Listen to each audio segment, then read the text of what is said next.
Bonjour tout le monde, aujourd'hui on va parler d'un sujet extrêmement important, on va parler du budget Facebook. Quel budget vous devez allouer à vos publicités et vos campagnes Facebook. Si vous ne savez pas encore qui je suis, mon nom c'est Basel Kamel, je suis le fondateur de LBL Agency SARL et ce qu'on fait c'est qu'on aide les petites PME à exploser leur chiffre d'affaires grâce à nos méthodes de marketing digital. Du coup, c'est une question qui est quand même assez importante, qu'il faut traiter en fait quand même avec une certaine réflexion, mais nous ce qu'on fait c'est qu'on se pose quelques questions. Quelques points, en fait, on revient sur quelques points avant de fixer le budget. Et justement, je vais vous exposer ces points et après ça va vous permettre, ça va vous donner un coup de main, en fait, pour fixer votre budget de campagne publicitaire Facebook. Par contre, je ne vais pas aller trop dans le détail des questions techniques de comment est-ce que Facebook fonctionne parce que ici, le but, c'est vraiment de rester sur le budget. Donc là, vous allez entendre probablement des termes. Si vous ne savez pas encore ce que c'est, par exemple un adset et autres, je vous invite à regarder d'autres vidéos sur la chaîne justement où j'explique ce que c'est un adset.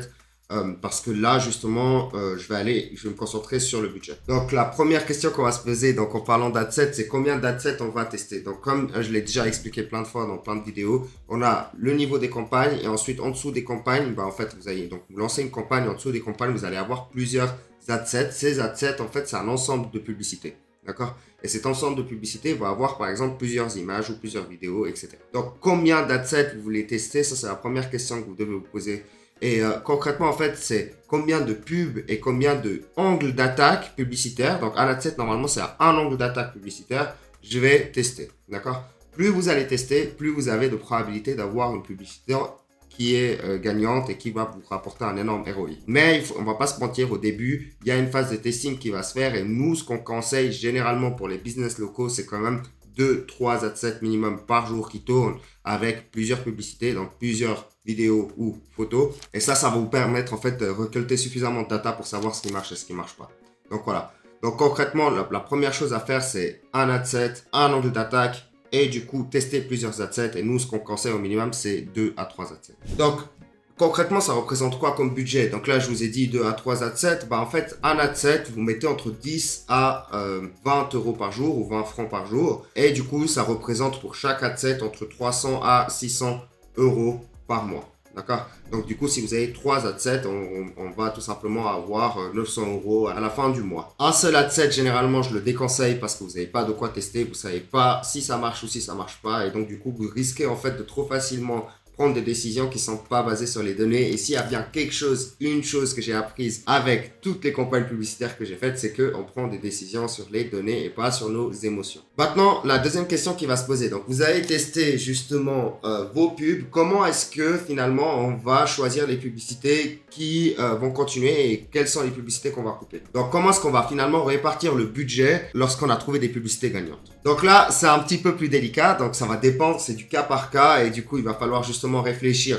cas par cas, mais nous, ce qu'on fait généralement, c'est que en fait, quand il y a une publicité qui performe, ce qu'on va faire, c'est que on va couper celle qui performe moins et on va attribuer une partie du budget à celle qui performe. Attention, pas tout le budget, ok? À moins que vous décidez d'augmenter le budget. Par exemple, vous avez l'adset 1 qui a extrêmement bien fonctionné, mais l'adset 2 et 3 un petit peu moins bien. Vous avez quand même des retombées, mais pas suffisantes. Donc, ce qu'on va faire, c'est que on va prendre une partie du budget, par exemple la 2, de celle qui est pas du tout performante. On va prendre tout son budget de cet adset-là et on va l'attribuer au premier adset qui fonctionne super bien. Ce qui fait qu'on double le budget, ok? Sans changer le budget mensuel que nous on paye. Et du coup, on va quand même garder un budget, un adset par exemple, pour continuer à tester d'autres angles d'approche. D'accord? Et si vous avez 5 adsets, eh bien, on va faire ça justement sur un échantillon un peu plus élevé. Donc, ça veut dire qu'on va avoir peut-être 2-3 adsets qui continuent à tourner et qu'on continue à tester. Le testing ne doit jamais s'arrêter. Vous devez toujours tester des pubs, même si vous avez des résultats incroyables.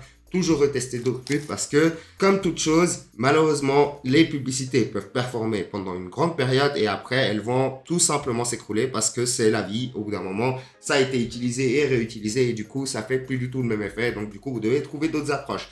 D'où le fait de toujours tester d'autres approches, toujours tester d'autres publicités pour avoir toujours quelque chose sur laquelle se baser et quelque chose en fait à utiliser une fois que la source d'un adset se termine. Ensuite, on a comment est-ce qu'on va scaler la publicité. Donc ça, c'est la dernière partie. Concrètement, comment est-ce qu'on va faire pour scaler, pour montrer à plus de monde? En fait, il y a 2 approches. Donc la première approche, c'est une approche que j'appellerais verticale. Donc on va mettre plus de budget dans le même adset. Ou alors l'approche horizontale. On va créer plusieurs fois le même ad set. Alors, ça va être extrêmement étrange pour certains. Pourquoi créer plusieurs fois le même ad set? Eh bien, en fait, la réponse, elle est assez simple. C'est parce que c'est du machine learning. Donc, du coup, si vous avez un ad set, il a montré à une tranche de la population votre publicité, ça a bien performé, top.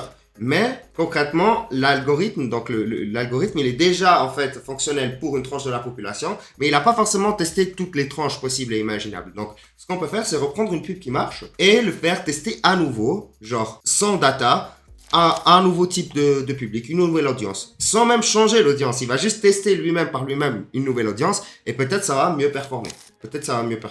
Sinon, vous pouvez tout simplement en fait en créer plusieurs et puis vous savez qu'il y en a plusieurs qui performent. Donc du coup, vous avez peut-être maintenant à la place de seulement un seul ad set qui fonctionne, deux ou trois ad sets qui fonctionnent et vous avez toujours un ou deux ad sets qui sont là pour le testing. Donc ce qui fait que vous avez en fait le budget qui augmente de façon globale et donc c'est quand même du scaling sans forcément augmenter un seul ad set. D'ailleurs, le fait d'augmenter uniquement un ad set, donc un ensemble publicitaire en termes de budget, par exemple, vous payez 10 francs par jour et maintenant vous passez à 20 francs par jour, eh bien ça, c'est limite parce qu'au bout d'un moment, en fait, vous ne pouvez pas montrer la pub à plus de tant de personnes que les gens qui habitent dans votre région et les gens qui potentiellement sont votre clientèle potentielle. Donc voilà, donc au bout d'un moment, le scaling vertical a ses limites. C'est pour ça que le scaling horizontal peut être très intéressant comme deuxième option. Du coup, j'en ai fini pour aujourd'hui, mais avant de partir, je vous invite à laisser un like, à vous abonner si jamais ce genre de contenu vous intéresse. Et si jamais vous êtes le fondateur ou le directeur d'une petite PME, que vous avez besoin d'aide pour votre marketing digital, sachez que vous pouvez booker un meeting dans le lien en dessous avec moi. Comme ça, on pourra discuter et on pourra voir ensemble si je peux vous donner un coup de main. Allez, c'était Basel, à bientôt.